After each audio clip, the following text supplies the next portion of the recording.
Yo, we back again. You know we never slacking off. Judah Ben, yo. Ladies and gents, get prepared for another greater event. If you never linked, then make an attempt. On Fridays, there's really no other way to be spent. Tune in, hit the link, and leave likes and comments. Welcome to TD Sports Talk. Here we bring sports and entertainment weekly. They break it down deeply. Come peep me as I spit, leave most confused. Pay attention while I introduce the host and crew. Starting off, we got Tommy the host. He plugged in, his predictions transparent like a ghost. Yo, I think that he been doing this the most. He first joined in March 2013. His resume was first seen. Then we got the co-host, Mr. Socrates. His analogy surgical like a doctor squeeze. The live show was nasty like a dirty beer. Tommy and Sock, they've been friends for over 30 years. Peep me, we got the final host, D-Free from out of DC. You need to wake up, you sleepy. If you're checking out the live, then you feel the vibes. Like the video, subscribe, get notified. Take a picture, cause this moment should be polarized. Tommy's legacy and resume is notarized. Whether it's Friday or Saturday, he going live. Click the bell when I promise you'll get notified. Yeah.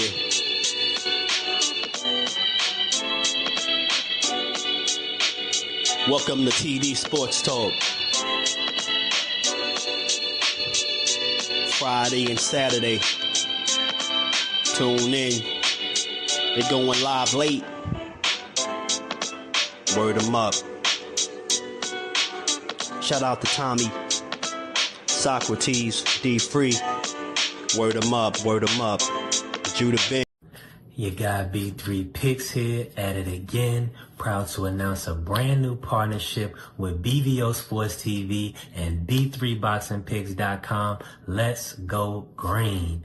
At B3BoxingPicks.com, we provide pre-fight boxing picks of the week, but also live boxing betting options so we can make money pre-fight or during the fight betting on the beautiful sport of boxing. Join now, only $10 a week or $25 a month by visiting B3BoxingPicks.com for the membership. Also follow me on all socials at B3 Boxing Picks. Follow my YouTube, Not Another Boxing channel, presented by B3 Picks. And shout out to the People's Network, the one and only Sports Talk Network. Let's go green. Champion of the world. Shout out to TD Sports. TD Sports. Let's go, chat. Yo, what's good? What's good? Hope everybody's doing well on this Sunday. We're back for another one. It's not Friday night. It's Sunday morning for most, Sunday afternoon for others. And this week, we got a special guest. We got my man, Ishe Smith, former IBF super welterweight champion. And then, of course, I got my host, D-Free Sports Talk. What's good, D-Free? What's good, Ishe? What's going on? Good? What up? Chilling, man. Just back, man. We haven't had you in a while, and I'm trying to do this little series, each week, try to have a professional fighter, and a professional trash talker too, because you're a professional trash talker, man. You like to talk shit, man. Before we went live, you already got at me, man. Got at me with my internet and everything, man. Man, I didn't think you was gonna be available for the internet, ready for the interview, because you got a train in the back of you, man. Catch it. Yo, get on the train, man. Get on the train. What do you got? Marcy in the background, man? What's back there, man? Nah, this is the Bronx. This is Soundview, man. I'm in the Bronx, man. What you thought? Marcy Projects? Nah, this is the Bronx. This is Soundview. Oh man, the 6 train. I'm on the 6 like J-Lo, man. On the 6. Yeah, when I came out there, I sparred. His trainer passed away. I'm trying to think of his name. I sparred a guy out there. Is it Giovanni Lorenzo? Oh yeah, you talking about Pastor Ralph Ferre. That's the trainer. Okay, yeah. So I was staying with my man for they brought me out there, paid me good. Best, one of the best camps I had. And I was catching the train back and forth to where they had camp at. So I had a good time out there, man. He was a nice guy. I was sad to hear he had passed away, unfortunately. Yeah, he passed away young. He passed away about 10 years ago, I believe. Yeah. Sock knew him well. Sock knows them well. It's funny that you said that. We could start with this. His sons are now the trainers of Berlanga. And Oh wow. Mark Ferret and Ray Ferret. Mark Ferret is the head trainer. So Pastor Ralph Ferret, his sons train Edgar Berlanga. I was at the press conference the other day. Big fight for Berlanga. Berlanga talks a little, too much, kind of parading around on a loss to Canelo. So we can start with that, man. What's your feel? How do you feel about Berlanga? With all the stuff he's been talking and his big fight coming up here in New York in July. I just feel like nowadays it's more so with the bag and less so with trying to leave a legacy and actually fight. I never seen a guy parade around like you lost and you act like you won. You know what I'm saying? You lost. I mean, I ain't got nothing to really bad to say about him. I mean, he got the bag, and I think that's what he was. He wanted more than anything. I think he got the Canelo fight. I think everybody, Floyd was back in that day, and De La Hoya and Mike Tyson. I mean, the list goes on. When you fight those super names, you're trying to secure the bag. It's just like when Bernard wanted Oscar, because you're going to get paid, but at the same time, you don't parade around after L. You haven't done nothing. If Berlanga was to retire today, nobody will remember him for anything besides losing to Canelo. So, are you in it for the money? Or are you in to leave a legacy and leave your mark known on the sport? And that's more important. And that Puerto Ricans are diehard fans. They're some of the best fans in the world. They have some great fighters over the years. Just since I've been in the game, Trinidad and Cotto. Cotto was a warrior. He would get knocked down, get up again. So, I mean, bro, carry yourself like you want to leave a legacy for your country. You're Puerto Rican, man, and Puerto Ricans have a lot of pride. Yeah, absolutely, and he was kind of given that pride at the press conference. He got a little crazy with Shiraz, and it's like you said, he hasn't really done anything. If he was to retire today, what has Berlanga done for the sport? He got lucky to get that big bag against Canelo, and he flashed a lot of that jewelry at the press conference. And then on top of that.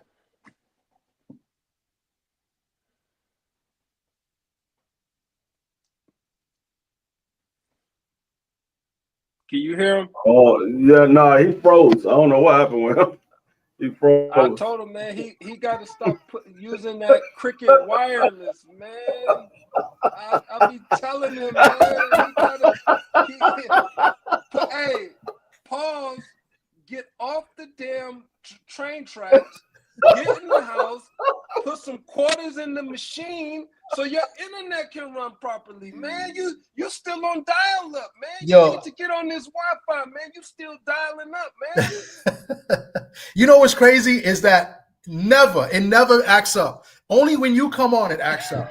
I've never had problems with anybody else. I swear. It was Good Friday. It's been good ever, but today, of course. That's what you told her last night. I promise this never happened before. only with you. I promise. As you see, this guy got jokes. This is crazy, man. Ishe, man, you out of pocket, bro. That's crazy, man. It only happens with you. But back to Berlanga. Berlanga, I was saying that Berlanga was sitting on Eddie Hearn. Eddie Hearn was the one that got on that deal. He made a promise. I think they did a 4-fight deal. He got on 2 fights against 2 Irishmen, one in New York, I believe, in the theater. Then he did one in Florida, which is his other hometown. And then he got the Berlanga fight, and then he kind of like shitted on Eddie Hearn, and these fighters today, there's something special when it comes to, the way their mentality is. Spoiled, man. They're making a lot of money for doing less. You know what I'm saying? For doing a lot less. So that's the problem. When I was coming up, you had to do a lot more for less.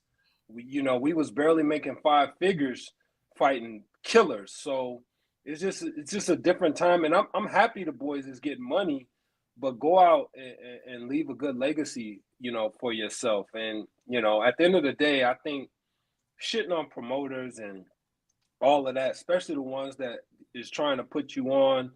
I mean, while you're in the game, I mean, you just got to be a little bit more smarter, man. You just got to be a little bit more smarter than that. Yeah, and speaking of that, them getting the money and getting spoiled. What do you think of Turkey? What do you think of Turkey and what he's doing for the sport of boxing? Well, he's trying to make the biggest fights, and I'm always going to be an advocate for the fighters getting the most money as possible.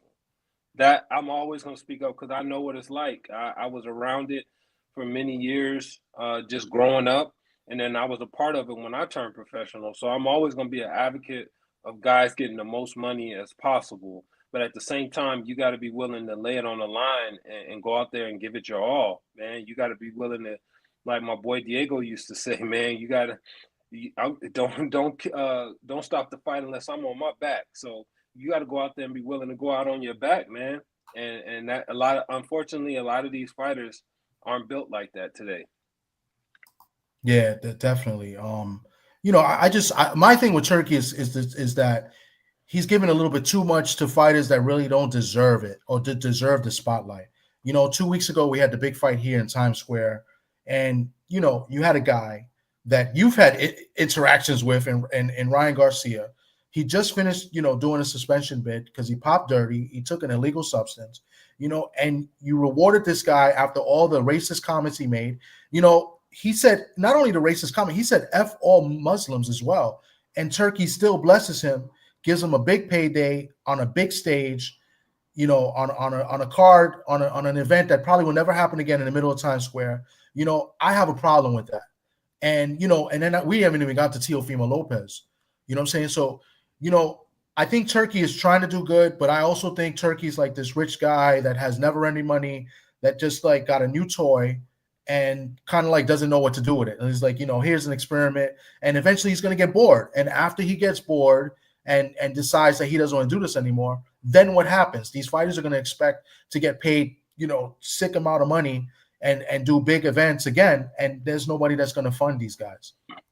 Well, on the flip side of the Garcia thing, you got to look at who he gave an opportunity to, which was Rolly. There's been so many fighters over the years that have said stuff and done stuff that probably didn't deserve the fight, but this is boxing at the end of the day, and unfortunately, Ryan Garcia sells. He has a big, big following. I think, Tank made the most money when he fought Garcia. The Devin Haney and Ryan Garcia fight they made a lot of money. So, him being racist or saying racist things and doing stuff like that, I mean, he still has that name to put him in a position. And had he came out victorious, the rematch with Haney would have even been better. Unfortunately, he just didn't keep up his end of the bargain. So, I mean, I wouldn't say he gave him an opportunity. He was setting up something bigger later for better, and it made Rolly, it showcased Rolly. So that's good for Rolly. But at the end of the day, it's been so many fighters, man, so many people that probably didn't deserve this or deserve that have been given, that had fights and stuff. So I ain't got no problem. I don't like Ryan Garcia, but at the end of the day, I'm not going to admit what he is. He's in this day and age, he's a superstar. Because you can make superstars now just off of social media. Yeah. It doesn't really have to be their talent or what they do. You can just make them off of social media in this sport. So that's what he is right now, man. But I don't know what he's going to do now going from there after losing to Rolly. He looks like you don't take the drugs and you see what happens. So you had a year off, no drugs in you, and you look like complete shit. So I don't know, where he goes from here now. Now, going back to that card real quick, do you think that the way that Devin Haney fought in that fight, it was more so he still had those mind games that was playing tricks on him in his head from the Rolly fight, or was it more so he was trying to protect the bag for the next fight? Look, I've known Devin Haney since he was a youngster. I mean, really young, when he was just an amateur, probably hella young, So I just think he needs to get the right you know, the right personnel around him to bring out. There's a lot of little things he does that a lot of little mistakes and against the better, more fighter. And then when you get knocked out, when you get dropped and you get beat up like that, even though I do believe Ryan being on drugs helped him in that aspect, but it still happened to you. You know, you still made mistakes like jabbing with your right hand, not protecting you, and getting clipped with hooks when you know this is the only punch that guy has, and you still getting hit with that shot. It's just a lot of little things that he needs to work on. He needs to sit down with someone like I used to do back in the day and watch film of his fights to correct his mistakes. If he wants to, and he's already had a Hall of Fame career. So, but at the end of the day, if you want to progress and keep making bags and get back to where you were, you're gonna have to sit down with someone and correct the mistakes you made, because tough fights for him, you know, he's not gonna beat Hitchison like that, I don't think. You know, there's a lot of tough guys who can punch, and you have to just be able to keep them off of you, but you have to be able to box smart. And I just think he's got to sit down and watch film of himself, watch film of other fighters, old school fighters, and just sit down and go in the gym and work on those things, man. That's what he needs more important than anything. You know, I agree with that, but I think the Ryan Garcia, obviously he made mistakes. You know, I personally thought he fought the wrong fight. I think they went into that fight and kind of got tricked, meaning they thought that Ryan didn't take the fight seriously. He was out partying, drinking. You know, obviously he came overweight, not in the best of shape. I think they came with the wrong attitude of like they were going in to try to knock Ryan Garcia out rather than the game plan of just go in there and box. And that's why, you know, he made the mistakes that he did. That's just me, in my opinion. And then in this fight, you know, I thought he just, you know, boxed a little too much and moved a little bit more than what I wanted him to do. I wanted him to kind of sit down in his punches more, you know, maybe throw a little bit more punches and finish combos. Because there were moments in the fight against Ramirez that I thought he buzzed Ramirez, you know, especially those uppercuts look really good. He sat on those uppercuts. I think he hurt him to the body once with like a left hook, you know, and I wanted to see him kind of like finish combos. So, I mean, every fighter makes mistakes and they should sit down and watch the film. But I just think when it came to the Ryan Garcia fight, I just think he had the wrong mentality going into that fight. He probably did. But that, you know, a fighter should never change who they are for somebody else. You're not a knockout puncher. That you're not known for that. You're known as a boxer puncher.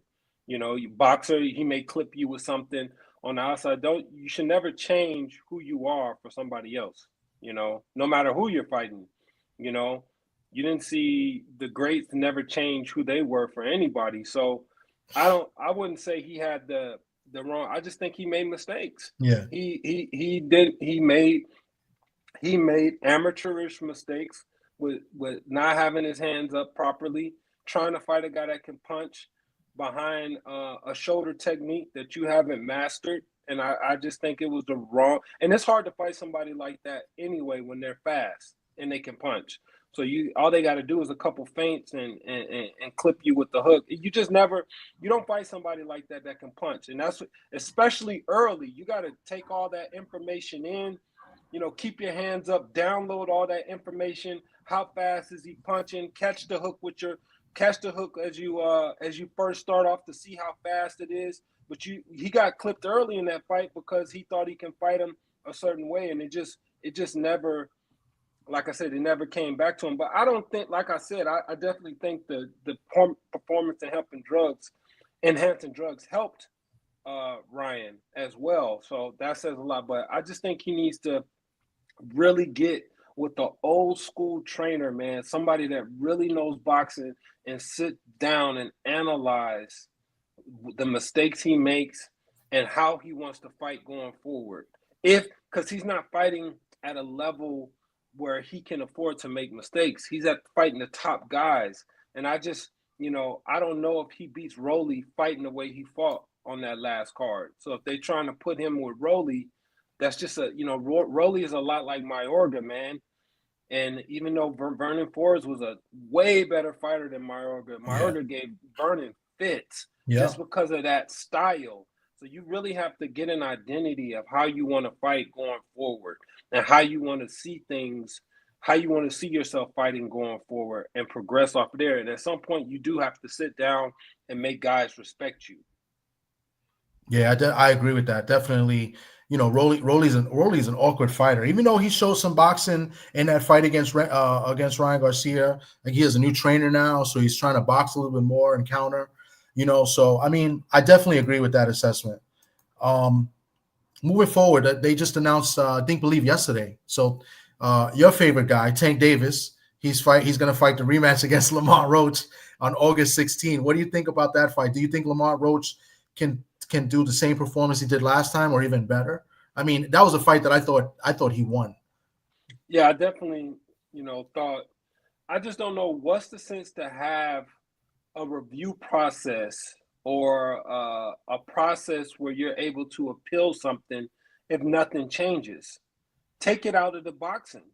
If I'm gonna review and say that should have been a knockdown, and nothing changes because I appeal that should have been a knockdown, it should have been counted.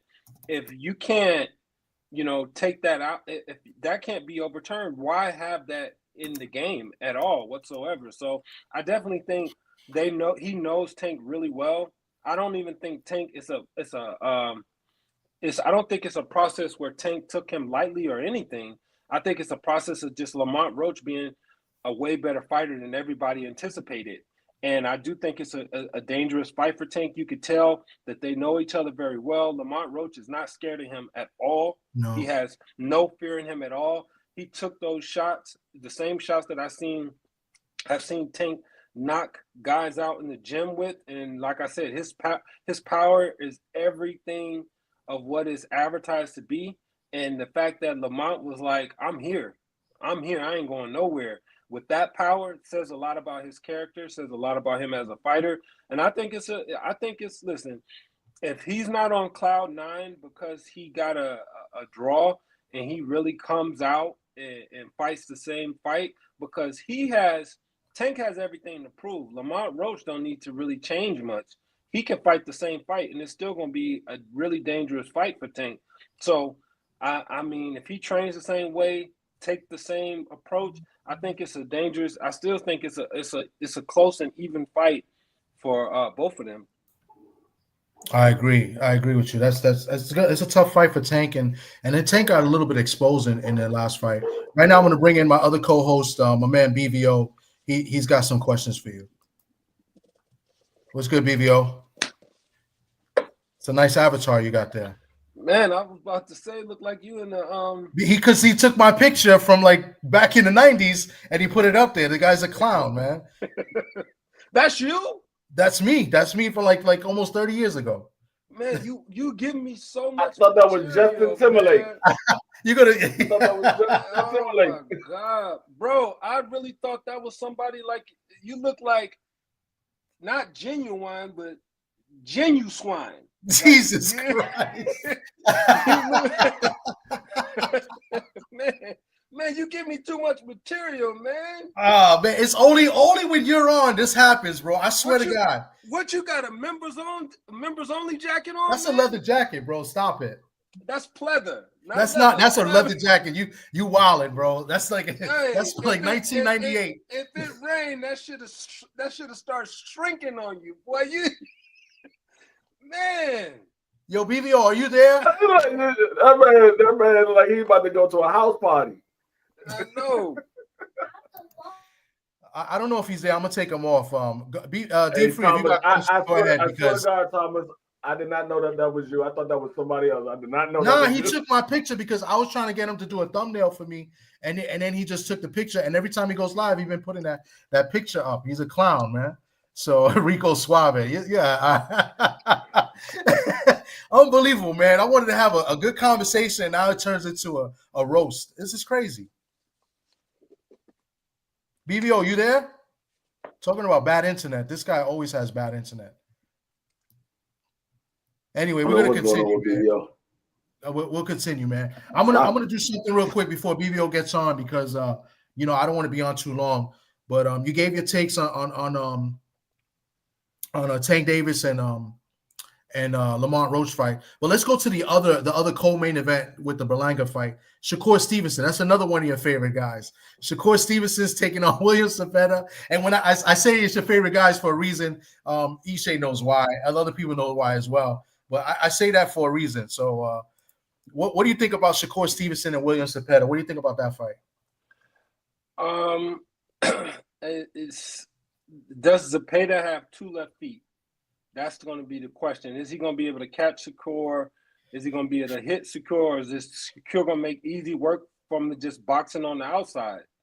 And just pot shotting them and picking up the decision. So, I don't know, man. It's one of those fights, It's one of those fights that's tricky. I would give the slight edge to Shakur with the way he boxes, his defense, and all of that. But the Mexican Warrior just got to go get him, man, and we're gonna see what prevails that night. That's a good fight, though. This is Shakur's coming out party.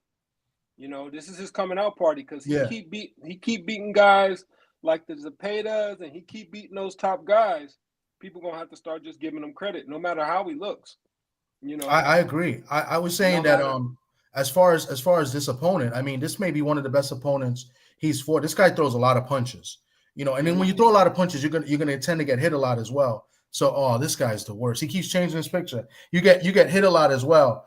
And I'm gonna start calling BVO a stalker. But let me get to this. You get hit a lot as well. And I think this is the perfect opponent to bring the best out of Shakur. And I think we're gonna see a way better Shakur than we've seen before. Only because the competition is going up, and sometimes when you fight good competition and better competition, you kind of rise, and then you show out, your greatness. What do you think about that? I think it's the perfect coming out party for him. Like I said, no matter what you do, no matter how you look, you keep beating guys. Like, say he goes out there and he beats this guy 10 rounds to 2 or 9-3.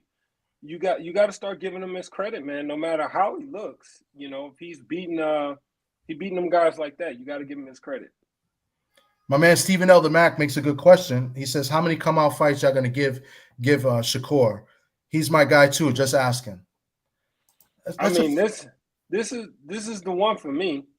This is the one for me. I mean, this is because I think people kind of leave him out of it just because of his style.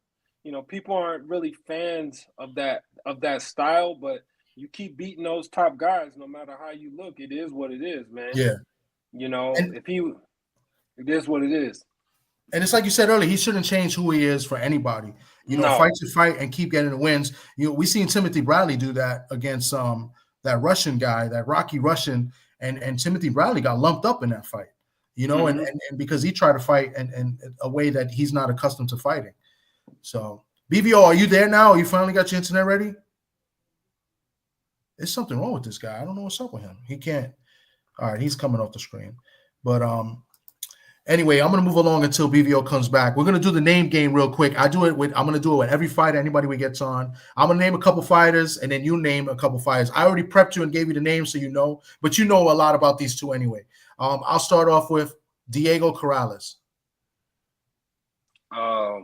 Man, warrior, killer. He's the type of dude that if you in any trouble and he say I got you or let's ride or I'll die for you, he really means that shit.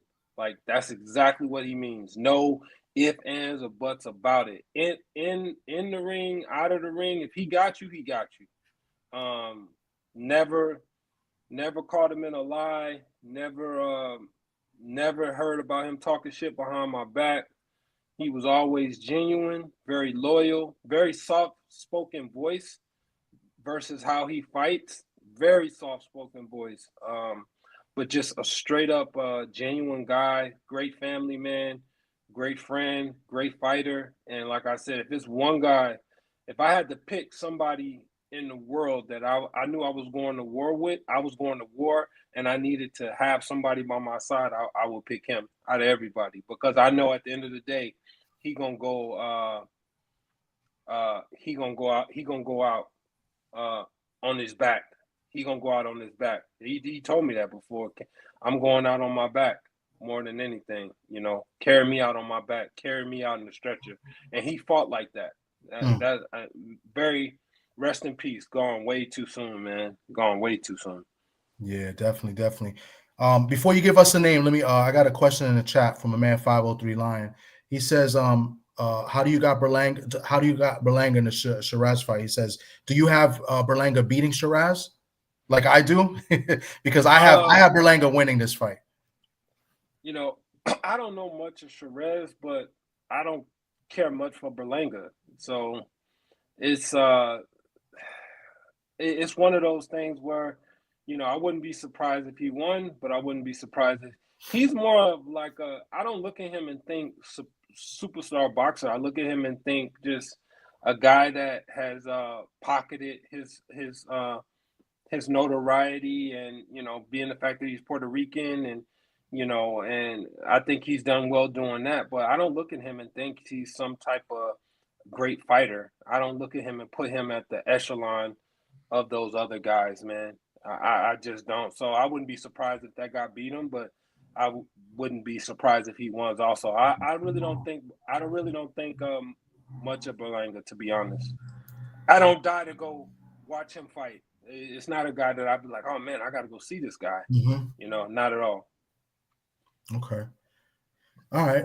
I agree with that a little bit. I mean, I just have a feeling. I think with Shiraz moving up in weight, you know, he changed trainers and everything. He didn't look too good in his last fight. Kind of got a gift against Adames. Thought Adames won clearly, and he scored the fight to draw.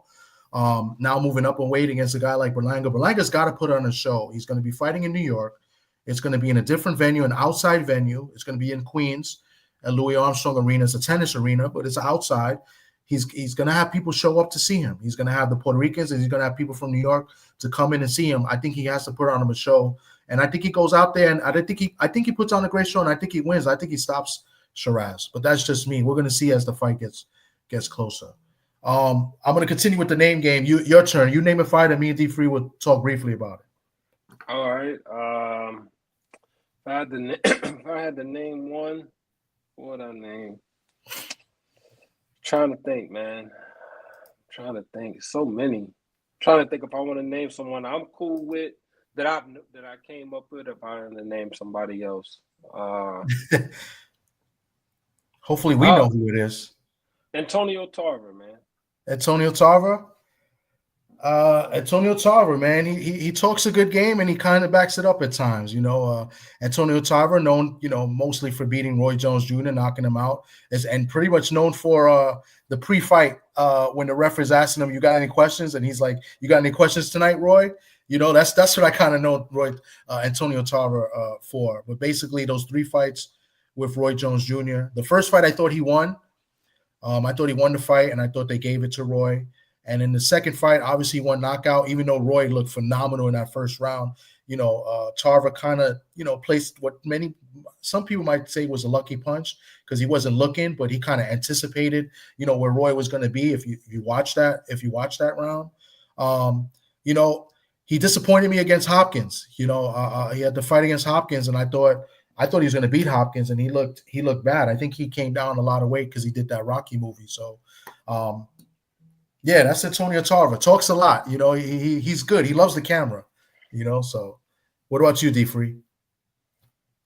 Antonio Tarver, one-hit wonder. I think he was the.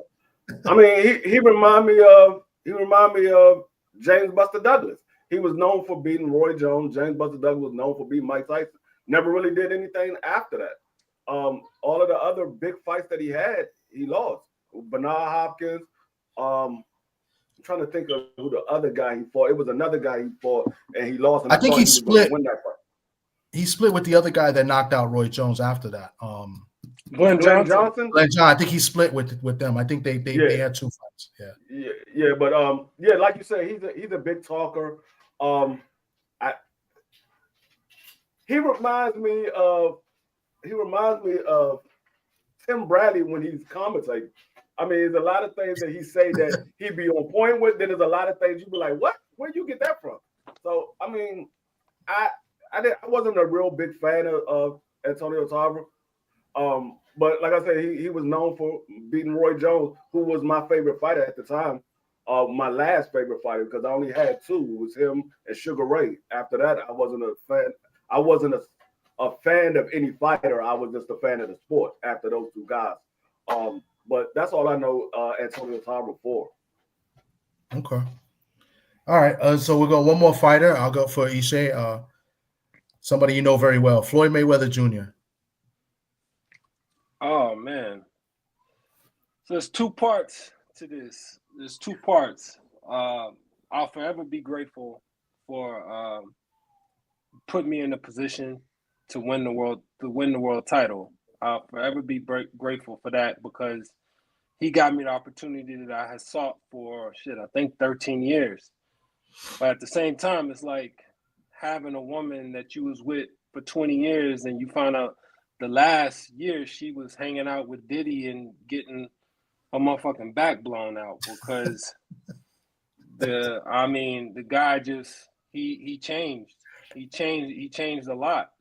And in retrospect, it ruined a lot of relationships. And I was watching something today with him. It's crazy you said. I was looking at this thing on Twitter today, and it was an interview with him. And I was watching, and he said, "The one thing I'm not is a liar." And I was like, "Wow," because I've literally seen the guy lie to people's face. He's lied to my face about things. So, the relationship is sorry. He lost a lot of fighters. He lost a lot of respect. I don't know if he has money problems. He shouldn't have money problems. But when you're uneducated and you don't take care of what you need to take care of, you put yourself in and you just spin. You spin without no recourse about what's coming in and you're not fighting no more. So, like I said, it's a bitter relationship. I don't really, outside of having the opportunity to fight for a world title and win a world title, I know what he put guys through back in the day. I know what guys were going through. I know the lies they were told. I know, pretty much his promotional company don't exist no more. A lot of bad and sour relationships. So, publicly I've said it. I don't never really dove into anything, but I've taken jabs at my shots just because I know what it is. And I'm no lesser of a man than he is. He'll look at people and say, he'll look at someone and say, oh, he work a 9 to 5. I'm better than him. And you know what? I never did that when I was fighting. When I didn't work for 20 years, I don't never look at nobody and say, hey, I'm better than you. I haven't worked in 20 years. I don't go clock in for nobody. But at the same time, everybody trying to do the same thing. Everybody trying to take care of their families. Everybody trying to take care of their kids. So I ain't knocking the man that's working a 9 to 5. I'm not knocking an athlete that's getting paid multi-millions of dollars to go in there and do what he love to do. At the end of the day, we all doing the same thing. And last time I checked, when we all leave up in here out of Hearst, ain't nobody, we all leaving up out of here the same way. It's all about the legacy you leave at the end of the day. So you can't bury a person with all that money. You can only, you can't take the money with you, whether if you work a 9 to 5 or whether you're an athlete. And the greatest thing for me is being that I'm in the work field now is that I have stability. I have stability with my family. I have stability with my health. I have health insurance now. I have actual retirement and a pension. Those are just things that when you're an athlete, like people don't sit you down and say, hey man, set up a pension, let's get you some insurance. Because when you're a boxer, everybody think you're going to live forever. You feel immortal. You feel like I got this. I'm immortal. You don't think about health insurance, retirement, 401ks. You don't think about that shit when you fighting. So,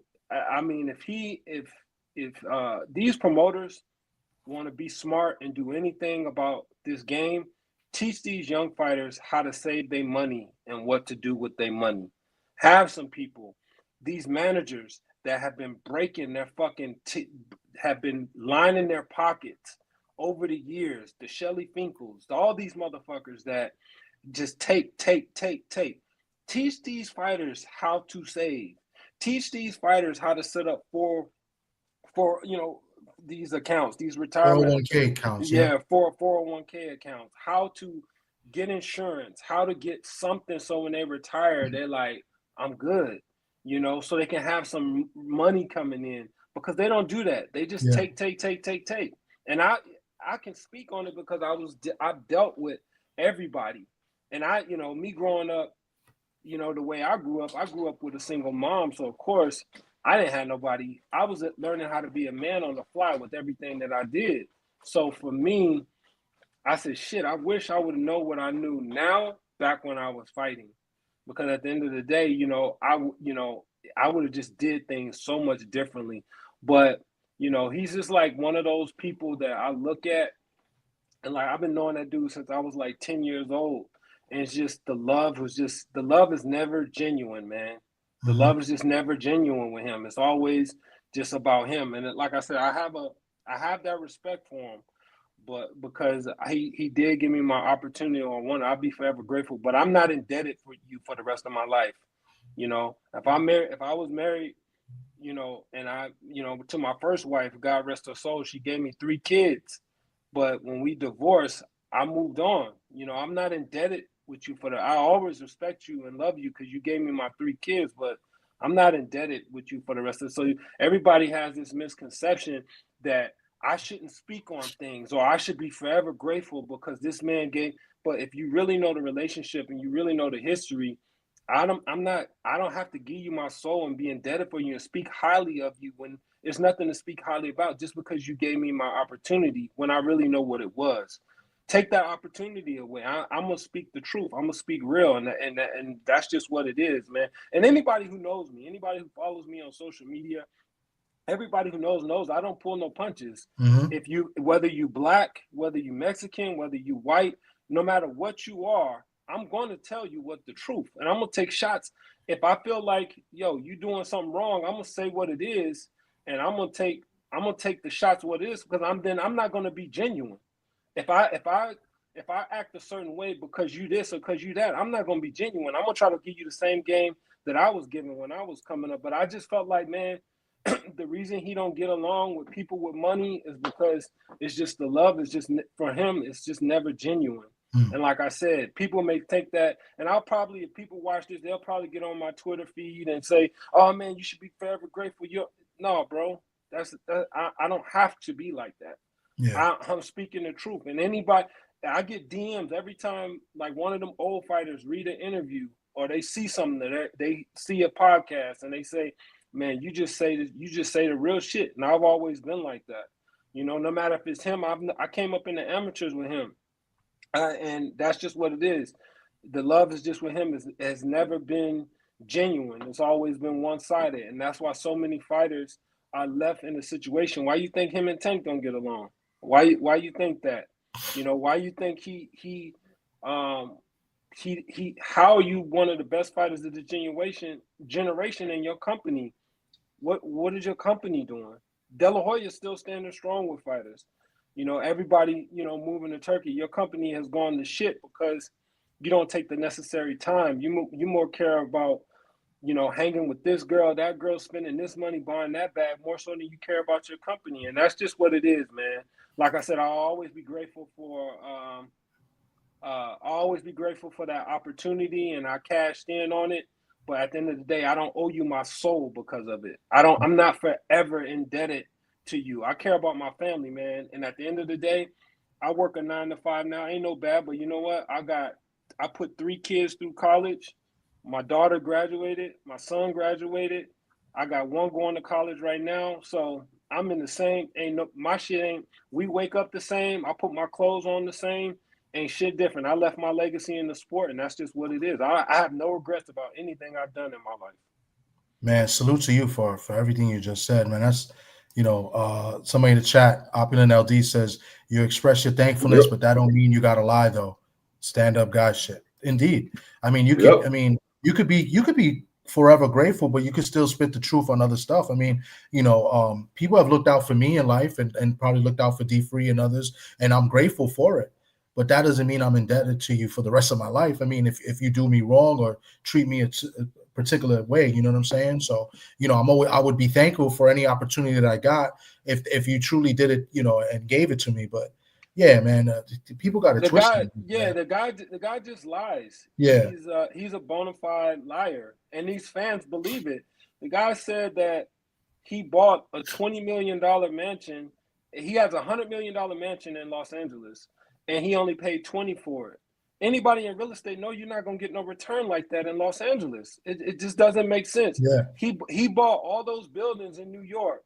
There's no trace of him it being even a partnership. And now he's suing the people for putting him on the black. Bro, he lies all the time. And wow. It's just, and I remember what it was like, bro. And that's the bad thing. I remember guys starving, trying to get fights, calling, man, Floyd said this, Floyd did that. I'm trying to, I don't know what I'm going to do. I remember, and I was like that. I was promised stuff, and I'm waiting. When I beat the one guy from New York, trying to think what his name was. You probably beat the guy from New York. I ended up dropping him early in the fight. Shit, I'm trying to think of what his name is. Come on, man, pull up box rip. I'll look it up now. I can't remember off the top of my head. I think he's from New York. I fought him in Vegas. I beat him, but I was promised that I took less money to fight him. Less money. I took less money to fight him, and I could have fought somebody else and made way more money, but I fought him because I was told if I beat him after the fight, I was going to get a title shot, and that shit didn't happen, And like I said, these fighters, I just know what they went through and what they experienced, and I just don't rock with that, man. I don't rock with that. So my relationship with him will forever be soured. I have no respect. Oh, I know you're talking about the Polak. No, not him. No, not Paul Wallach. That was in Brooklyn. No, I fought him in Vegas. It was later, probably 2017, 18. It was late. Yeah, it was later. Because I was with them. New York. Vegas. In Vegas. I think he was from New York. I'm almost positive he was from New York. Wasn't Julian Williams, was it? Galarza, right? Frank Galarza? What was Galarza at? That was in Vegas, and you knocked him. You won a majority decision. You knocked him down. Yeah, him. Yep, him. Yep. Yeah, Galarza. Frank Galarza. Yeah, he's from Brooklyn. Yeah, but I was thinking about the Polak, the guy you beat. He was undefeated when you fought him in New York. Paul Wallach or something like that. That was a fun night. That was the best night. That was the best night. But I did things my way in my career, man. I have no regrets. So it was for me after I retire. I didn't make multi-millions and millions of dollars like these guys getting paid, and I don't have no regrets with that because I know every time I stepped in the ring, I gave 110%. Can't nobody say, man, I got old texts in my phone like, bro, you showed you went out like a soldier tonight. So at the end of the day, it was either sit around and be some bum ass dude going to gyms, trying to train fighters, looking for money. It was a go out here and bust my ass and be able to take care of my family, man. Yeah. And that's exactly what I did. I'm a family man first, and I'm gonna always put myself in a position to succeed. So he's no different than me, man. He had a better career, but at the end of the day, if his ass gets shot, he bleed. If I get shot, I bleed. We bleed the same. We're gonna die the same. That's just how it is. You just had a better career, which everybody had great careers. It's more. Sugar Ray Robinson had a great fucking career, better than him. It's just, somebody always gonna say they had a better career than somebody, and it's just like that in this game. But at the end of the day, I know what it was like.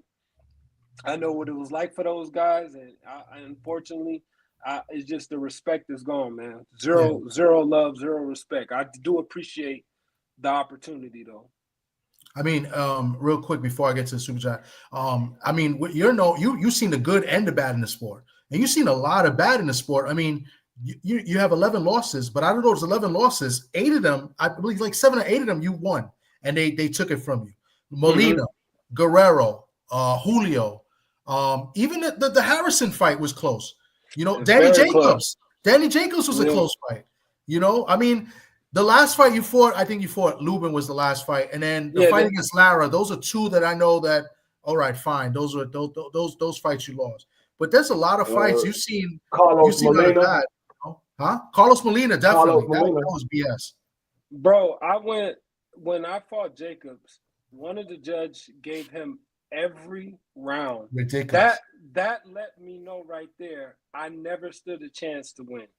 If you score that fight and just give him every round, I never was supposed to win the fight at all. Yeah. And then when I fought the guy that Breadman used to train, I fought him here in Vegas. J-Rock. J-Rock. That fight was close. And that fight was close too. I think my man, the former champ at my weight, fought southpaw. He fought Canelo. Trying to think of his name. Everybody thought he beat Canelo, but I didn't think he won beat Canelo. He was announcer that night. He do. Oh, you talking about Lara? No, not Lara. Lara. No. Other southpaw. He do bare knuckle now. He a bare knuckle champ now. This guy. I know you're talking about from.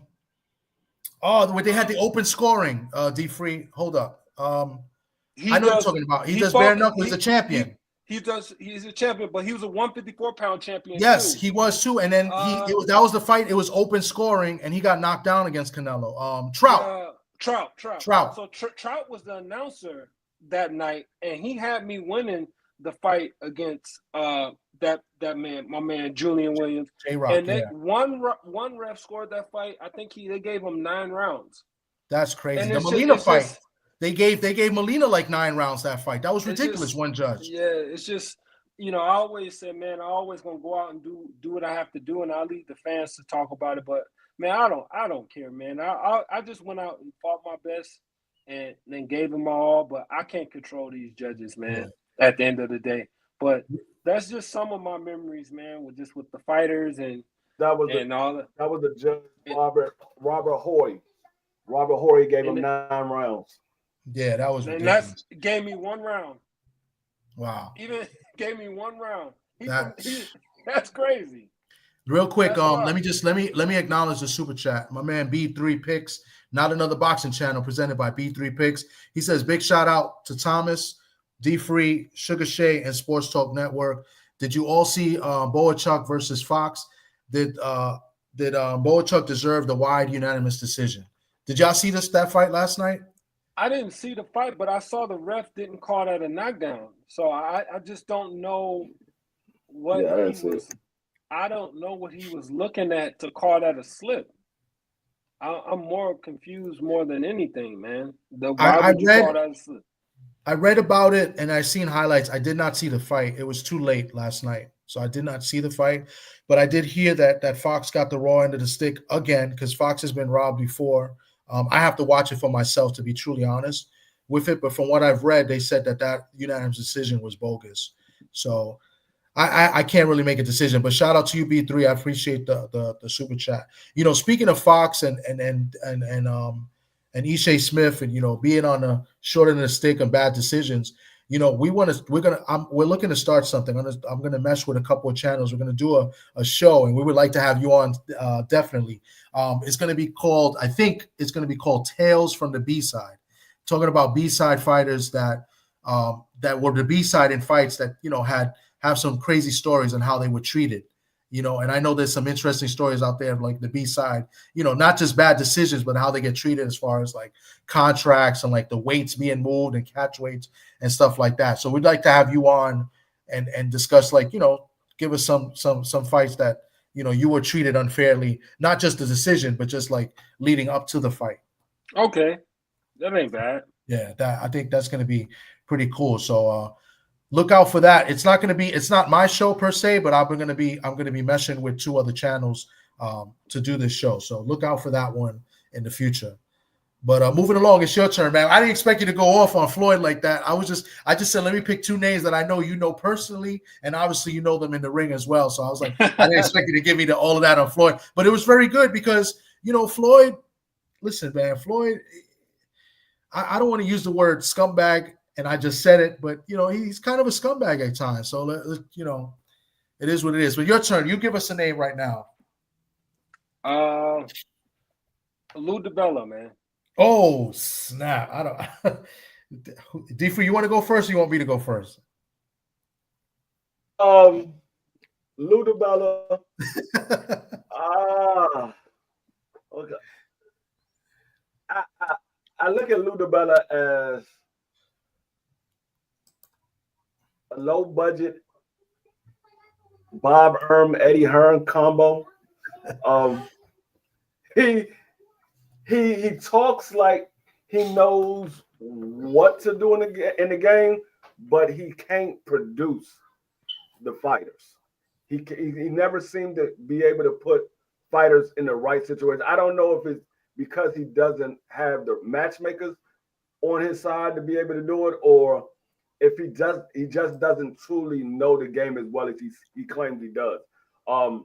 He had a couple of successful fighters under his belt, but for the most part, I mean, like Floyd Mayweather, he had a company, and it's pretty much it's like who's under Lou DiBella. You hear this, you hear that, and then all of a sudden you see they signed to somebody else. So he's pretty much like a Floyd Mayweather. He has the potential to be a good promoter. He just I don't know where the lines get crossed at for Lou DiBella. That's all I pretty much had on him. This would have been a good one for Sock if Sock was on, because and I was gonna lead off. Yeah, Sock knows DiBella better than anybody, I think. Yeah, but Sock, and I was gonna lead off. So Sock's number one thing he would have said about Lou DiBella, because he says it all the time, bipolar. He says that Lou DiBella is bipolar. Nice guy, could deal with him, but he's kind of bipolar in a way. With DiBella, as far as what I know, I think he got lucky with Sergio Martinez. I think that, to me, that was probably like his best fighter, as far as like, you know, he kind of built him up. He got him some fights out in Connecticut and built Sergio up. And that was like, to me, that was his main fighter. Like, he's promoted a lot of guys, but that was a guy I guess he got out of, you know, he had Jermaine too, though, I think. Oh, Jermaine Taylor. That's right. He did have Jermaine Taylor. That's right. So those two, Jermaine was undisputed at one point. That's when Lou DiBella was on. That's when Lou DiBella was on top when he had Jermaine Taylor. I think what happened with Lou, and I have nothing but great things to say about Lou. You know, so my relationship with Lou, and because he treated me very well for the little fights, the few fights I was with him. But what I think what happened with Lou is when the game changed, like Lou used to put on those small shows in New York, but now I heard it's kind of hard to put those shows on New York because of something with the insurance. They make you guys to pay so much.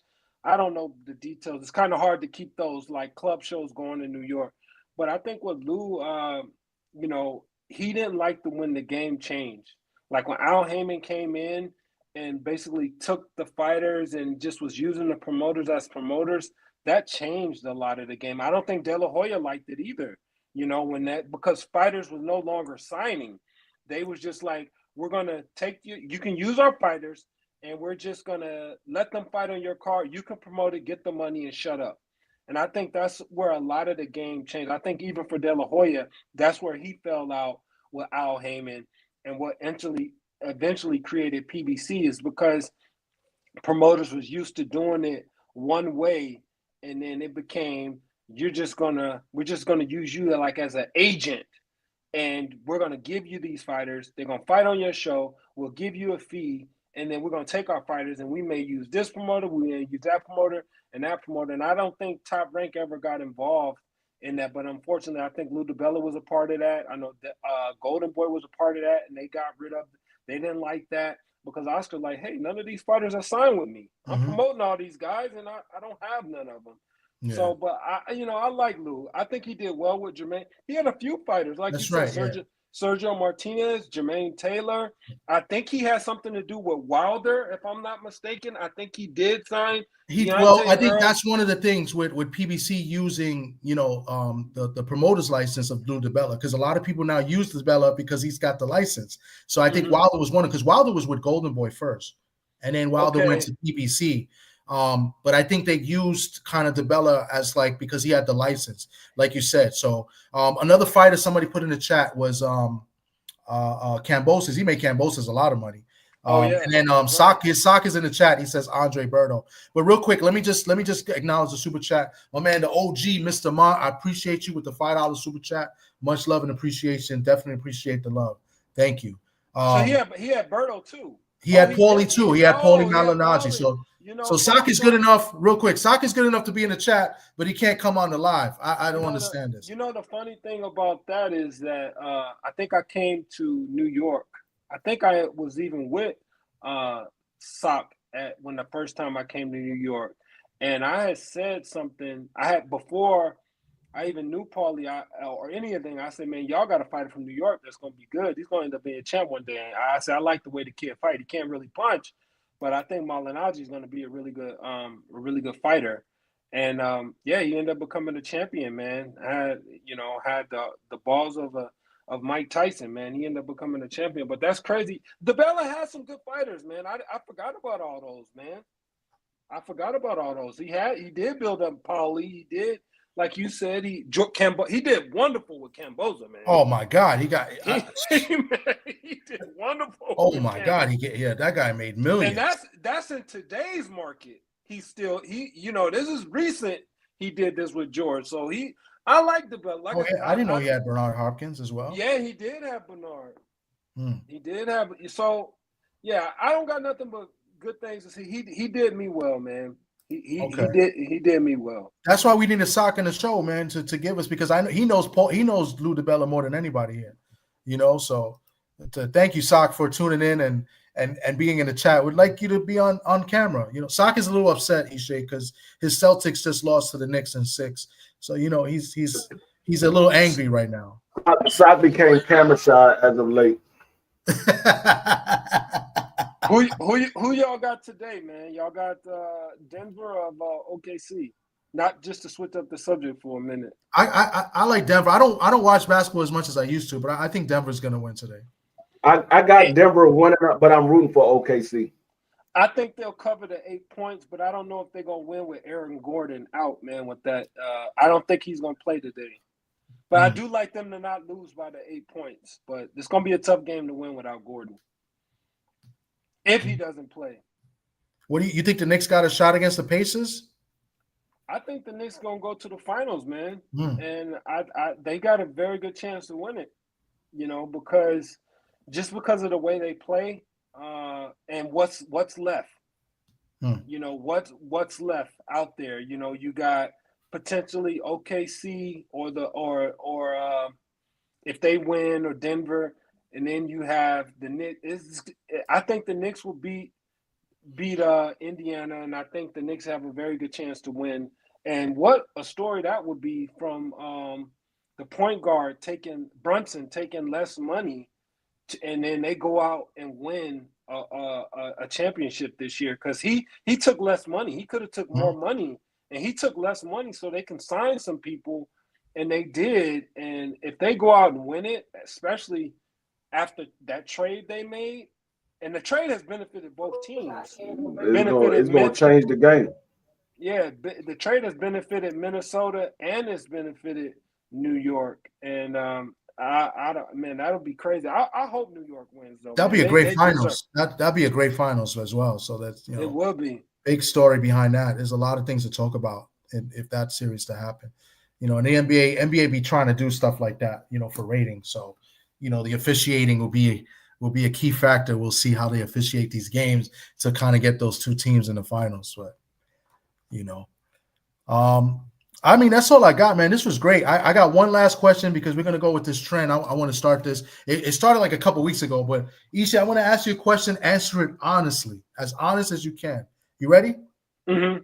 If there were 100 Ishe Smiths in his prime versus one badass gorilla, who wins? I don't know, man. That's I don't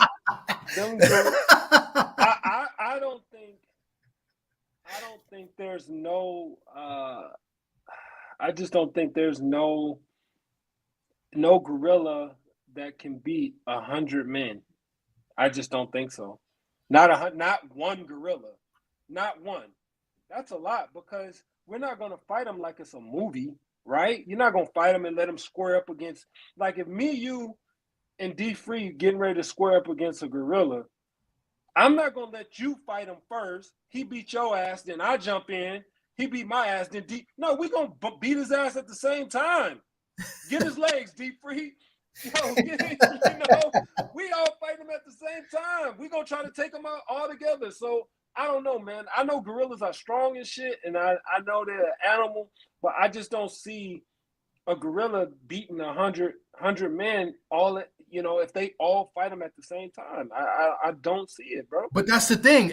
That's the thing. Are 100 men, you know, or even 100 Ishe Smiths who can box and fight, they are going to all attack at one time, because when that first Ishe Smith comes up to that gorilla and that gorilla goes and just takes him apart like that, the other 99 Ishe Smiths are going to be scared to death. No, we going out on our shield, baby. We going out on our shield.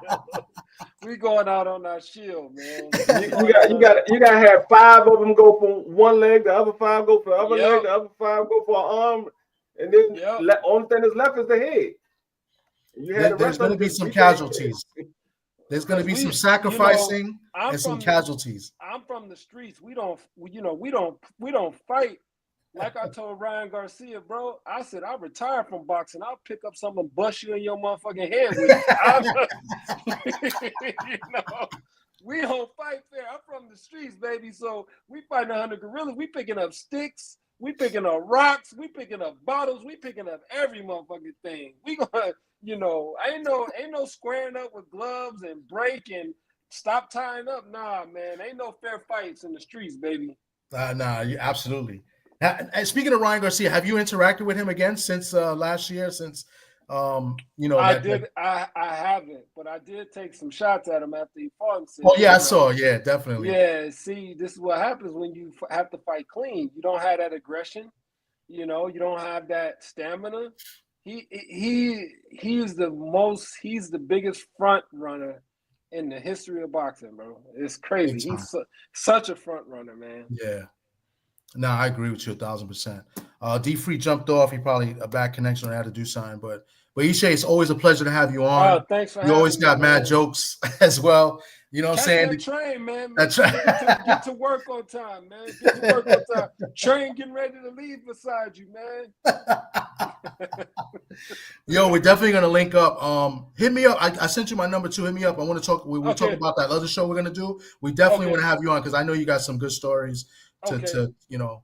But yeah, for sure, man. Definitely appreciate you coming on and talking to us today. Cool, man. Thanks for having me, bro. Always love, man. For real. Yeah, you're a friend of the show, man. You're a part of the show. You know, anytime you want to jump on Friday nights with us when we talk shit, you know, BVO likes to talk. You're welcome to come on and talk with us. You know, hopefully Sock could come on too, you know, take a break from his 7 jobs, you know. Yeah, man. The man is busy, man.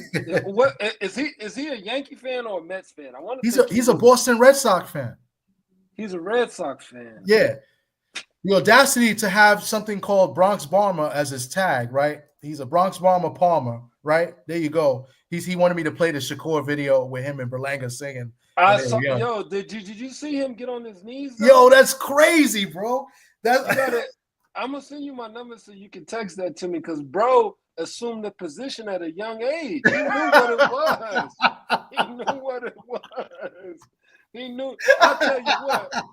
I got some lot of shit out there, but you ain't never gonna catch no video of me on my knees, bro. Nah, that was wild, crazy, man. That was crazy, bro. Yo, he was dead ass too. Like he was into it too. Like he. My man was ready to get the $20. Like how much? How much for a BJ and a happy ending? He was ready, bro. That whole video is just like, what are y'all doing, bro? That looks so suspect. That looked like some Hollywood type shit. Like that looked like a freak off joint. Like that part of them freak offs. Yo, I don't know what's up with these kids these days, man. I don't know. That's crazy, man. My man got on his knees, man. He got on his knees. You a Yankee fan or a Met fan? I'm a Yankee fan. You're a Yankee fan. Y'all lost. Y'all took a tough loss yesterday, man. Yeah, it's 1-1 now, right? So we won the first game. They got to win tonight. So y'all was going up against a good pitcher yesterday, though. So I knew it was going to be tough for y'all to win, man. I'm a Cubs fan, so we've been having a good year. The Cubs look good. They got that kid. Was it Armstrong? Mm-hmm, yeah, yo, he's a monster right now. He's a good year, great. Man. Yeah, I love baseball. I love baseball, man. Yeah, definitely. I was at the game a couple weeks ago. They played San Diego. That was a good game. They scored like 10 runs in the 8th inning. Yeah, San Diego's iffy, man. They sometimes they're great, sometimes they're not. Yeah, but they play good at home. They got a San real good Diego's record at very home. good. Yeah, Yeah. San Diego's good. I think y'all will win today, though. I hope so, because I'm sick of Mets fans. They won't let us. The Sox lost yesterday too. I think the Red Sox lost yesterday. I think I'm almost. No, I think they won. It was extra innings. I feel like they won extra innings. Yeah, they won extra innings. They lost the day before. Yeah, they lost the day. He hit a walk-off yesterday. Yeah. He hit a walk-off yesterday. That's right. Yeah, I know Friday night was not a good night for Sox because the Celtics lost, the Red Sox lost, so everybody should have known the Celtics was going to lose once they lost Tatum. It's a wrap. You can't lose 25, 30 points a game and think you're going to compete with them boys in New York in the Garden. Yeah. Come on, man. Tony Ayo, he says the Cubs ain't going to pay Kyle Tucker. I mean, if he continues having the year that he's having this year, they're going to have to. They're going to have to. He's having a market. Both those guys, Tucker and Armstrong. Armstrong is their guy. I believe Armstrong was traded. I think they traded him. He was part of some deal. I think it might have been the Mets. I think the Mets traded him in some deal to them. It might have been in that Baez deal years ago. But they're going to have to pay. Man. Huh? I miss Baez. Baez was good. He had a great glove, but he swings at everything. He swings at every pitch. Everything, man. Everything. No fucking discipline whatsoever, man. Yeah. Well, we getting ready to sweep the Sox. Today we sweep the Sox, man. I can't stand the Sox. Can't stand the White Sox, man. Yeah, the Sox are not that good, but you're supposed to win these games. You're supposed to win games against teams like that. I hope y'all big brother the Mets today, man. But y'all may take another L, dog. Nah, we're gonna win today, man. Aaron Judge is unbelievable, though. He's having a great fucking season. He's phenomenal. Is he still batting 400? I think he's close to 400. I think he's still 400. Yeah, because he was batting 400 last week. We need that. We need that Aaron Judge in the playoffs because in the playoffs he wasn't that good in the playoffs. But y'all played the fucking the Dodgers got the best team. They had the best team in the majors. I understand that, but your best hitter is got to produce in the series. When you're in the playoffs, you're playing against the best teams. Right. So you got to. So, but with that note, I got to get ready for this radio show later. But I appreciate you, Ishe. We'll definitely talk, man. Yeah, absolutely, sure, man. Thanks for having me, man. Appreciate you. Appreciate you. Thank you. All right. Yeah.